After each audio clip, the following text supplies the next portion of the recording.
Disclaimer, cette vidéo sera sans doute la plus chiante de toute la chaîne et plus un podcast qu'une vidéo. Et cerise sur le gâteau, elle va me donner plein d'ennemis. Allez, on est parti. Salut. Pandémie, guerre en Ukraine, oui des sujets majeurs, mais dans très peu de temps, ce sont les présidentielles en France. Et quoi qu'on en pense de cette élection, il faut en parler, car sans ça, pas de débat, pas d'idées, pas de démocratie. La mobilité pourrait être un thème parmi d'autres, mais il est à mes yeux hyper important, car transverse. Il est au cœur du combat contre le dérèglement climatique, car le ferroviaire est très bas carbone. Il est aussi vecteur important de l'aménagement du territoire. Là où il y a un train, il y a la vie. Retirez le train, et alors le territoire se meurt. Il est donc aussi facteur de cohésion nationale, et donc de république. Si des territoires se sentent abandonnés, ils ne font plus état. Enfin, il est facteur important de cohésion sociale, d'autant plus en ces temps d'explosion du coût des carburants. Partout où on propose du train régulier, il y a des clients qui basculent de la route vers le ferroviaire, car ils font des économies financières, de stress et de fatigue. Voilà pourquoi le ferroviaire devrait être, à mon sens, un des piliers des candidats. Alors on va se pencher sur les programmes, en ciblant ce qu'annoncent les candidats et candidates pour le ferroviaire. Je ne vais pas vous dire « c'est bien, c'est nul », ou voter pour lui ou pour elle. Non, juste faire le travail de recherche dans les programmes sur le thème qui anime cette chaîne, les trains, et donner mon avis sur la proposition. Je ne suis pas non plus là pour faire la promotion des programmes, car un programme, c'est déjà de base une pub. Aussi, je vais faire l'inverse, une critique des propositions, quand il y en a, et ce sera équitable, car malheureusement, je vais taper sur tout le monde ou presque, tant c'est navrant. Je serai plus long sur certains candidats que sur d'autres, tout simplement en fonction de ce qu'ils annoncent ou pas. Mais je suis certain que je vais me mettre à dos chaque camp évoqué, car forcément, me mettant dans la peau de l'électeur lambda, je ne suis pas militant ou partisan, donc pas là pour défendre truc ou machin. Bon, déjà la forme. Il y a 12 candidats, donc assez logiquement, en tapant programme présidentiel 2022 plus le nom du candidat dans Google, je devrais trouver facilement. Eh ben non. Ça peut paraître dingue, mais certains candidats ou candidates ont fait des trucs tellement compliqués pour trouver leur avis sur un point précis que ça a de quoi décourager les lecteurs en mal d'infos. Vous me direz, c'est que de la forme. Oui, sauf que moi, si je ne trouve pas le programme, je suis déjà moins enclin à voter pour machin ou truc. C'est la base. Faut vraiment être mal câblé pour ne pas rendre ça disponible simplement. Autre point, ceux qui donnent leur avis à droite ou à gauche dans une interview, un média quelconque, mais dont on ne retrouve pas une ligne dans le programme. Là aussi, putain, faut vraiment pas vouloir que les gens votent pour vous. Vous croyez réellement que l'électeur de base a que ça à faire que d'aller chercher pendant des heures les moindres interventions médiatiques de chacun pour voir qui a dit quoi, où, sur quoi ? Et ça dans 50 sites différents. Les candidats et candidates sont comptables de ce qu'il y a dans leur programme. Et dans 5 ans, c'est là-dessus qu'on jugera des promesses tenues. Pas d'une déclat à droite ou à gauche. Dernier point pour cette intro qui n'en finit pas. Dernier point qui est un détail. Mais bon, le nom du fichier. C'est très con, mais quand je télécharge 12 programmes et que je regarde les noms des fichiers, un seul a l'idée d'appeler son fichier par programme présidentiel avec son nom. Ça paraît pourtant évident. Bah non, la très grande majorité des candidats et candidates, ça va être du type CSP-VP 2022-OK. Je répète, c'est un détail. Mais merde, ça cogite comment dans les équipes de campagne ? Voilà, c'était le coup de gueule pour la forme, qui est encore une fois loin d'être anodine. Alors on va prendre ça dans l'ordre alphabétique. Alors commençons par Nathalie Arthaud, candidate lutte ouvrière. Bon, j'ai cherché, mais pas de programme simple sous PDF. Non, une suite de vidéos dispo sur son site, mais pas de thème mobilité ou transport. Il y a bien un livre-programme, mais désolé. Mon devoir de citoyen, c'est de participer à la vie démocratique, par le débat et par le vote, pas d'acheter des livres. Alors pour le ferroviaire, la concernant, tout ce que j'ai trouvé, c'est une position contre la propriété privée, globale. Donc sans doute contre la concurrence, puisqu'il y a des sociétés privées. En cherchant hors de son site, oui, fallait déjà y penser, on trouve des déclarations pour investir dans la construction et régénération du réseau, mais comme je le disais, c'est pas à moi d'aller chercher partout pour savoir qu'est-ce qu'elle a pu dire sur tel ou tel sujet. Donc voilà, c'est tout, rien de plus précis. Suivant, Nicolas Dupont-Aignan, candidat Debout la France. Sur son site, différents items et un lien à télécharger tout le programme. Ce que j'ai fait. 209 pages, on devrait trouver notre sujet. Et en page 117, on trouve maintenir et rénover le réseau ferroviaire traditionnel plutôt que d'investir dans des projets délirants à la rentabilité douteuse. Bon alors moi perso, je ne sais pas ce que sont des projets délirants, pas plus que c'est qu'une rentabilité douteuse, sachant qu'on parle ici de services publics et d'aménagement du territoire, et non d'une logique purement économique. Alors, suivante, Anne Hidalgo, candidat Parti Socialiste. Là, c'est hyper simple à trouver, et en gros, sur la page accueil. 44 pages de programme, et en page 11, on trouve « Nous investirons massivement dans le ferroviaire en lien avec les régions pour financer le retour des petites lignes, des trains de nuit, du fret ferroviaire. Les déplacements en train bénéficieront d'un taux de TVA réduit, tandis qu'une taxe empreinte carbone sur le billet d'avion sera créée lorsqu'une alternative ferroviaire comparable existe. Le doublement du fret ferroviaire d'ici 2030.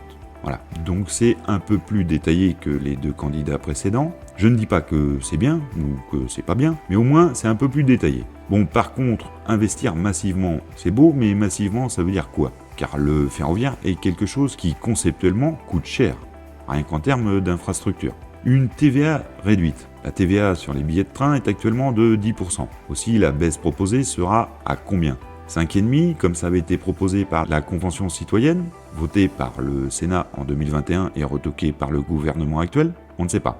Retour d'une taxe carbone pour financer le ferroviaire, mais cette fois pas sur les déplacements de camions, mais sur les billets d'avion. La taxe carbone était une mesure prévue et abandonnée par le Parti Socialiste en 2013. Et là, c'est une proposition d'Anne Hidalgo du Parti Socialiste. Bon, en 2013, elle s'appelait écotaxe. Alors remise sur le tapis par Macron à travers la taxation des carburants, même si c'était plus spécifiquement pour financer le ferroviaire, elle a été supprimée par le même Macron suite aux Gilets jaunes. Donc là, on nous la repropose. Doublement du fret. Alors le fret ferroviaire est ouvert à concurrence depuis environ 16 ans. Transporte environ actuellement 9 à 10% du fret en France. Chiffre ridicule. Doubler, c'est donc monter à environ 20%. C'est un chiffre pas foufou non plus. Sachant qu'avant l'ouverture à concurrence, la SNCF seule faisait 25%.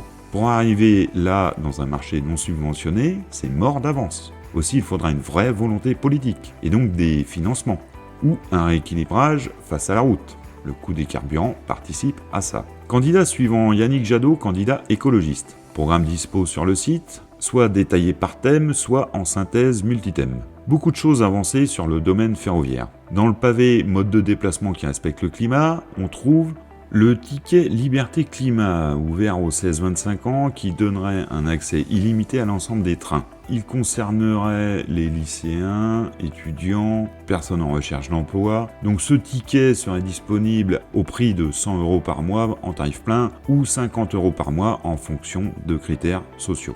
Plus loin, on trouve « Nous investirons plus de 4 milliards d'euros supplémentaires par an pour moderniser le réseau ferroviaire, la rénovation des lignes, moderniser le matériel roulant. Nous arrêterons les grands projets inutiles, Lyon-Turin, donc la LGV, LGV Rhin-Rhône, LGV Bordeaux-Toulouse et LGV Bordeaux-Dax, frontière espagnole, pour remettre l'argent dans les trains du quotidien. Nous ouvrirons de nouvelles lignes de trains d'équilibre du territoire, donc grosso modo de l'intercité, et investirons sur la régularité et le cadencement de tous les réseaux de proximité. Nous soutiendrons l'émergence d'acteurs coopératifs qui se développent sur les lignes trop longtemps abandonnées, blablabla. Donc, ça veut dire qu'il veut soutenir des opérateurs type Railcoop. La modernisation du réseau permettra la relance du fret ferroviaire. Nous lancerons 15 nouvelles lignes de trains de nuit en France, dont 8 en connexion avec d'autres pays européens. Alors, pour revenir sur tout ça et en dire un petit peu ce que je pense, déjà, la fin, associer la modernisation du réseau avec la relance du fret ferroviaire, ça ne suffira pas. Il ne suffira pas d'avoir un très bon réseau pour avoir tout plein de fret ferroviaire. Le fret ferroviaire est un marché économique extrêmement tendu qui peine à exister face à la route. Aussi, on aura beau avoir de très belles voies, on n'aura pas pour autant tout plein de fret ferroviaire. L'accès total à tous les trains pour les lycéens et étudiants, pour le fameux, comment ils appellent ça, le ticket Liberté Climat. Clairement une mesure qui va coûter une blinde, mais qui fait sens dans une société qui doit aller vers plus de mobilité partagée. 4 milliards supplémentaires par an pour le réseau et les matériels. Le mot important est supplémentaire, car quelle est la base prise en compte? On sait que le contrat de performance pour les 10 ans à venir signé entre l'État et SNCF Réseau est non viable économiquement. Aussi, sans financement accru, comme proposé ici, on va dans le mur. Donc à voir quelle est la base prise. Arrêtez les projets inutiles. Les LGV Toulouse, Turin, Dax, ça va pas faire que des heureux.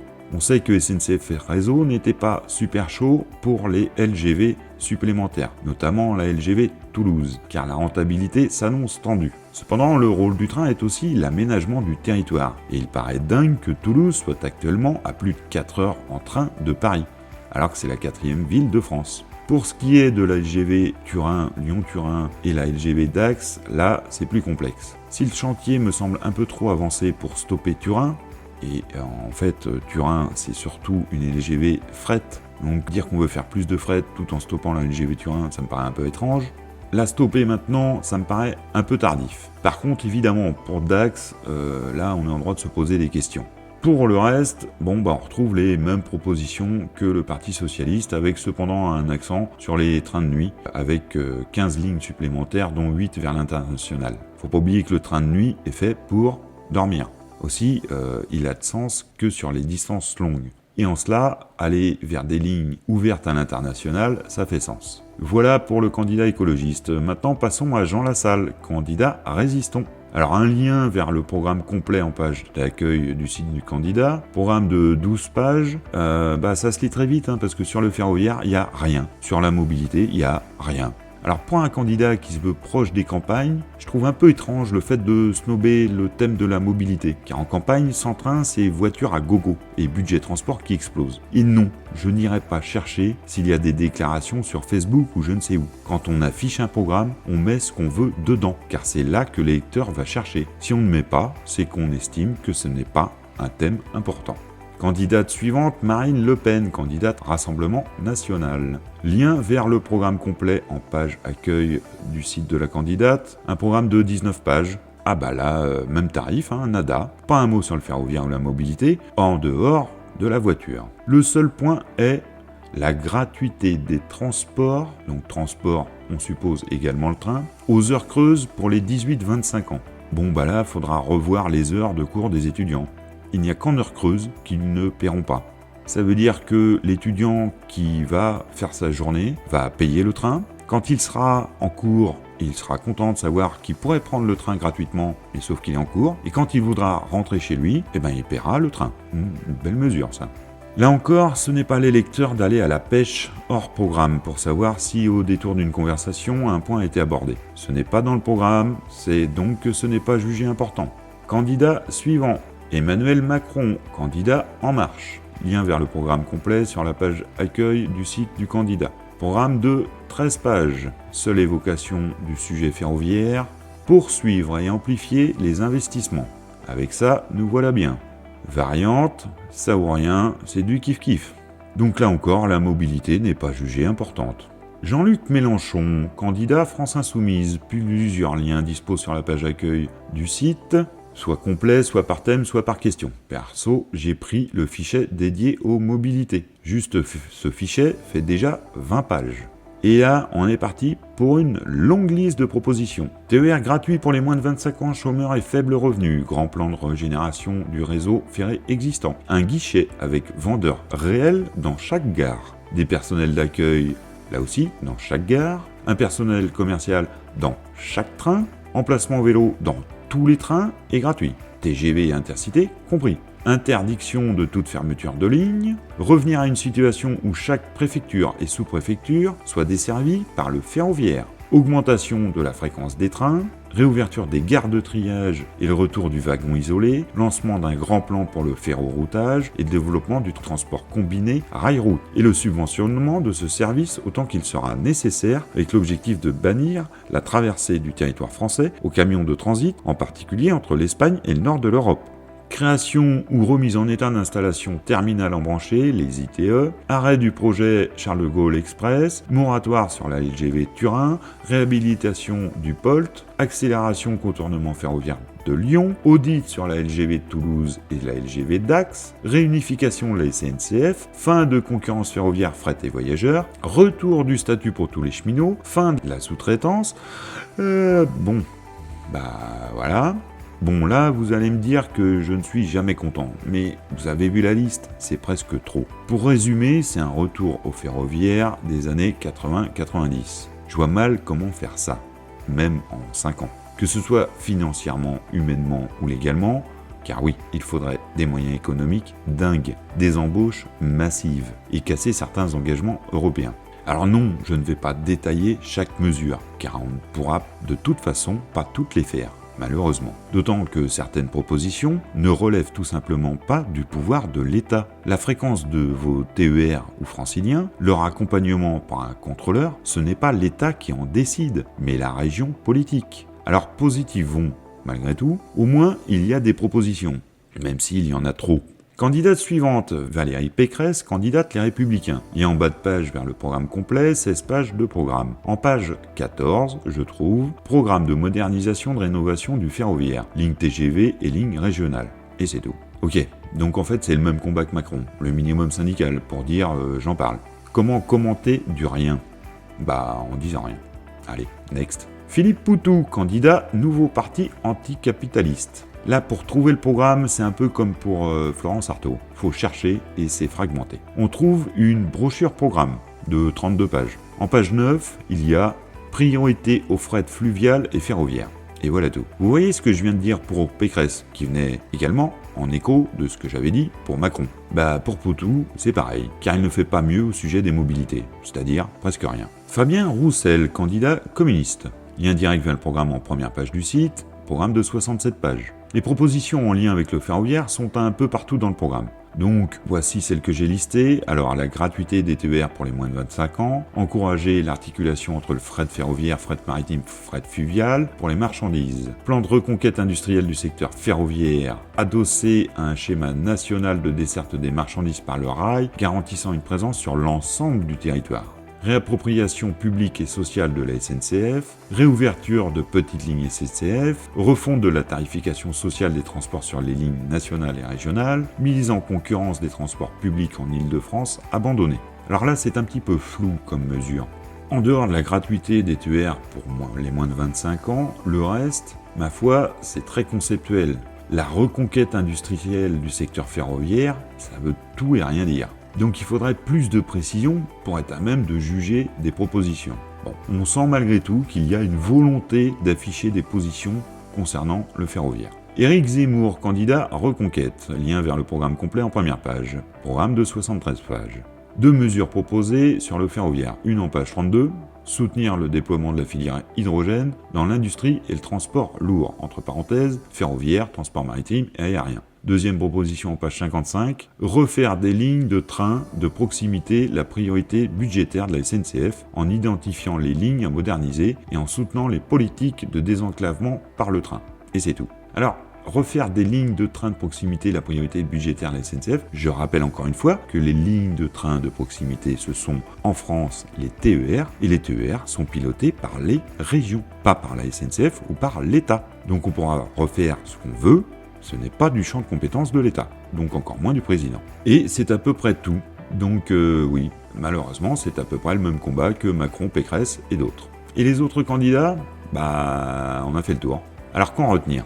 C'est que pour la majorité, les thèmes importants sont en rapport avec l'actu, ou l'actu proche. La pandémie, l'énergie, la sécurité interne ou externe. Sauf qu'ici, on parle des présidentielles, pas du choix des thèmes de l'émission de ce soir chez Hanouna. Donc à mon sens, ils sont totalement à côté de la plaque de ce que devrait être un programme présidentiel. Une vision d'avenir à moyen et long terme pour un pays. Non, là on est sur de la réaction à l'émotion, du réseau social quoi. Et je trouve ça triste. Triste pour le ferroviaire et la mobilité en général. Le train est quelque chose qui se fait sur le temps long. Or l'émotif est quelque chose de réactif. Donc sur le temps hyper court. C'est pourquoi le ferroviaire a bien du mal à trouver sa place dans ces programmes, qui en majorité sont tout sauf des visions pour un pays. Alors pour résumer, on a Jadot et Mélenchon qui font de réelles propositions en nombre. Hidalgo et Roussel qui font des propositions plus vagues et moins nombreuses. Et tous les autres qui s'en foutent du ferroviaire. C'était pas mauvais, c'était très mauvais. Voilà, exactement. Ça ne veut pas dire que les propositions faites par les 4 candidats cités sont viables économiquement ou intelligentes. Mais au moins, il y a sujet à débat. Ne rien proposer, c'est supprimer de fait le débat. Voter malgré tout ? Oui, car c'est un luxe qu'on a et que beaucoup aimeraient avoir.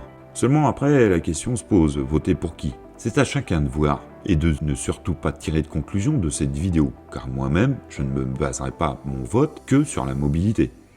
Et heureusement, vous me direz, vu la pauvreté du truc. Oui, le ferroviaire devrait être un point majeur des programmes, pour toutes les raisons que j'expliquais au début.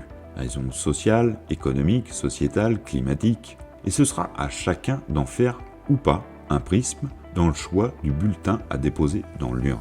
Allez, après cette vidéo un peu hors champ habituel de la chaîne, je pense que c'est chiant. Je retourne à mes rails acier et roues acier avec un détachement plus distant que ce volet plein de sérieux et un poil chiant et vous dis à très vite. Tchou tchou.